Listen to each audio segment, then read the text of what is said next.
Trichy Janet மருத்துவமனையில் தான் நான் 7வது மாதத்துக்கு அப்புறம் வந்து என் குழந்தைக்கு பிரசவத்துக்காக வந்து செக் பண்ண வந்தேன். மே 19ஆம் தேதி செக்கப்புக்காக போனேன். என்னை அப்போ வந்து உங்களுக்கு வந்து நீங்கள் அட்மிட் ஆகுங்க அப்படின்னு சொல்லி என்னை அட்மிட் பண்ண சொன்னாங்க. நானும் அட்மிட் ஆகிட்டேன். அடுத்த நாள் வந்து ஜெல் கொடுத்து எனக்கு வலி வர வச்சு 3:24க்கு என் குழந்தைய வந்து எடுத்து கொடுத்து 6 மணிக்கு வந்து வார்டில் எனக்கு கொடுத்தாங்க. கொடுத்துட்டு அடுத்த நாள் காலையில் 7 மணி வரைக்கும் வந்து எந்த டியூட்டி டாக்டரோ நர்ஸோ வந்து பார்க்கவே இல்லை. நாங்கள் வந்து போய் ஒவ்வொரு டைமும் நர்ஸை கூப்பிட்டு வந்து குழந்தைக்கு பால் வந்து எனக்கு பால் வராதனால வந்து குழந்தைய வந்து பால் கொடுங்க எப்படின்னு கேட்டதுக்கு பால் பவுடர் எழுதி கொடுத்து நர்ஸு வந்து கொடுத்தாங்க.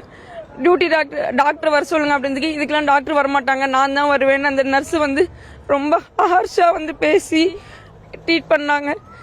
அதுக்கப்புறம் 7 மணிக்கு குழந்தை ஒரு மாதிரி அனுத்துற மாதிரி இருக்குன்னு திருப்பி நாங்கள் போய் நர்ஸை சொன்னதுக்கு அதுக்கப்புறம் NICUவில் பார்த்ததுக்கு என்ன பண்ணி வச்சிருக்கீங்க குழந்தைய அப்படின்னு வந்து எங்ககிட்ட கேட்குறாங்க. டியூட்டி டாக்டரோ நர்ஸோ வந்து எதையுமே பார்க்கல. 36 வாரத்தில் பிறந்த குழந்தைய எங்கள் கையில் கொடுத்தது மட்டும் இல்லாமல் வந்து எந்த ஒரு மானிட்டரும் பண்ணாமல் குழந்தையவே இல்லாமல் பண்ணிட்டாங்க. இப்போ சொல்லப்போனால் கொண்டுட்டாங்கன்னு தான் சொல்லணும்.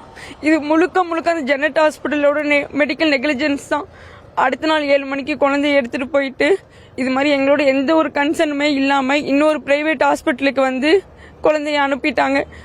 என் ஹஸ்பண்டை மட்டும் ஆம்புலன்ஸில் வச்சு அங்கே போனோன்னே ஒரு 2 மணி நேரம் செக்அப் பண்ணிவிட்டு குழந்தை இறந்துட்டாங்க அப்படின்னு சொல்லிட்டாங்க. இதுக்கு அந்த டாக்டர் அடுத்த நாள் மேனேஜ்மெண்ட்லேருந்து வந்து டாக்டர் வந்து அந்த டாக்டர் மெயின் டாக்டரான விக்டோரியா அவங்க வந்து கேட்குறாங்க, உங்களை வந்து டியூட்டி டாக்டர் பார்த்துருப்பாங்களே அப்படின்னு எங்ககிட்ட கேட்குறாங்க. ஒவ்வொரு இதுவும் இது பண்ணி உனக்கு ஏஜ் இருக்கிறதியா, நீ இன்னொரு குழந்தை பெற்றுக்கலாம் விடு அப்படின்னு சொல்லிட்டு போகிறாங்க. எனக்கு என்ன பண்ணுறதுன்னு தெரியல. என் குழந்தைக்கு இப்போ உள்ள என்ன நிலைமை இருக்கணும்.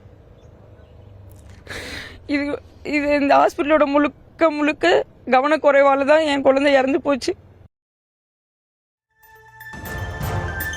உங்க வீட்டுல ஒரு பொண்ணு நினைச்சு என் பொண்ணுக்கு நல்ல ஒரு நீதி கிடைக்கணும். ஒரு வருஷம் என் பொண்ணு எவ்வளவு கஷ்டப்பட்டா கண்ணுக்குள்ள வச்சு காப்பாற்றணும்.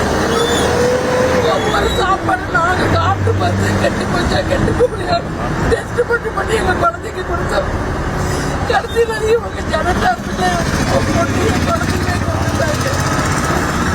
யாருமே ஜெனட் ஹாஸ்பிட்டல் போயிடாதீங்க. எங்களுக்கு வந்து நிலைமை எதிர்க்கு கூட வரக்கூடாது. உலகத்துல யாருக்குமே வரக்கூடாது.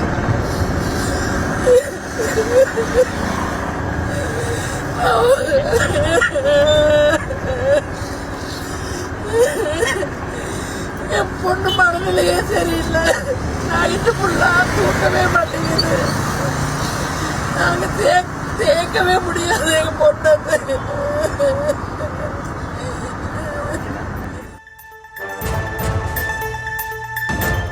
திருச்சி மாவட்டம் புலிவலம் பகுதியில் குழந்தையின் சடலம் தோண்டி எடுக்கப்பட்டிருக்கிறது. தனியார் மருத்துவமனையில் முறையான சிகிச்சையின்றி குழந்தை இறந்ததாக புகார் அளிக்கப்பட்டிருக்கும் நிலையில் அவர்கள் அளித்த பேட்டியை தற்போது பார்த்தோம். விவரங்களை பின்வரும் செய்திகளில் விரிவாக பார்க்கலாம்.